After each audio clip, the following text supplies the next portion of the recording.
We are now ready to begin the Princeton portion of the news conferences today.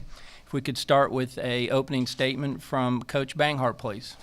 Well, what an honor it is to be here. This is our 7th tournament in 9 years, and every one is special. We know how hard it is to get here. We came out of a very good conference, so we certainly have gratitude to our counterparts in the Ivy League who have prepared us well for this opportunity. And it's been really fun to watch 3 other very good teams that are here with us. This, I think, is a very strong pod of teams, and for us to be able to sort of spend a deep dive into all the opponents has been really fun for me. I'm really proud of the 2 to my right who have been a huge part of who we are and where we are, and I think you guys will really enjoy watching them do what they love to do, and I certainly will, for sure. Okay, at this time we'll open the floor up for questions for the student athletes. Once again, questions for the student athletes at this time. Jody? You guys ranked 10th in the country in points allowed, 54 a game. What works so well for you guys defensively? Leslie, if you could answer first, and then Bella. I think that our scouting, and props to all of our coaches who put in countless hours scouting other teams, and then us as a team focusing in on that, and that's something that we've been dialed into all year long, and that's why we are ranked 10th in the country, and I think that's one thing that'll carry us through this weekend. Yeah, we're a really good defensive unit. We don't just have 1 or 2 elite defensive players. We all really buy into the scout and buy into our defensive plan every game. And we do change up our defenses depending on our opponent. So I think a lot of it is owed to our scouting, and a lot of it is owed to every person on our team really, really focusing in on their defense.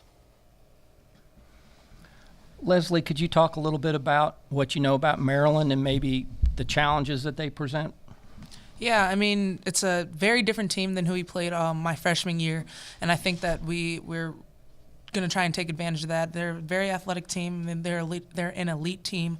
They're 4th ranked for a reason, but or 5th, excuse me. So there you go. So, but I think we're really ready for on the defensive end, like we just talked about, and being able to combat their one-on-one pressure.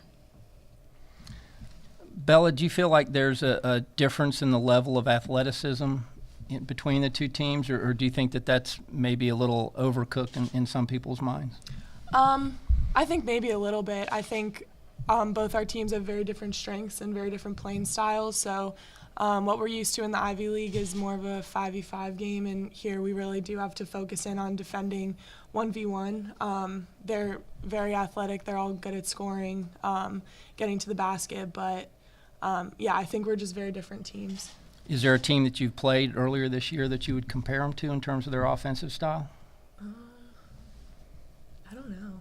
Maybe Rutgers, but Yeah. Okay. Probably. Jody? Bill, is it special at all for your family to be here, given what your dad did up the road?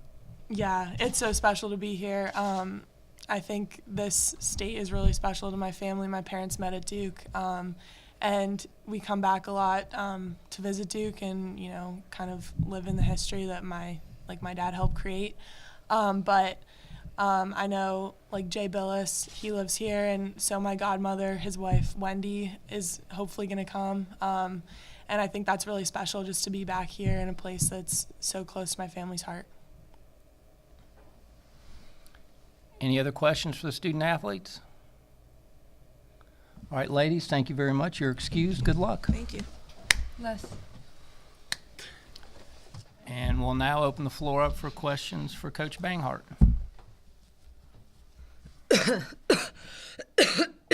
Coach, would you say the comparison to Rutgers might be appropriate, or how do you see it? I hope that I think partly we're a different team than we were when we played Rutgers. We weren't good enough to be in that game at that time. It's a young team that has gotten better and better and better.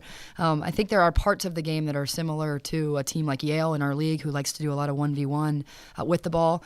And then there are, strengths in terms of a little bit like Rutgers in terms of their dynamicism over 94 feet.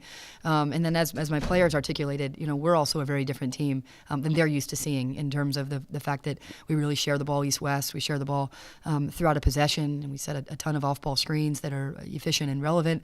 And so I think it's going to be a battle of who can impose their style on the game quicker and can sustain that. And then my job as a coach is to make the adjustments that are necessary within the strengths of my team. And that's what I like to do. And they'll be locked in, I think, to that, which would be fun.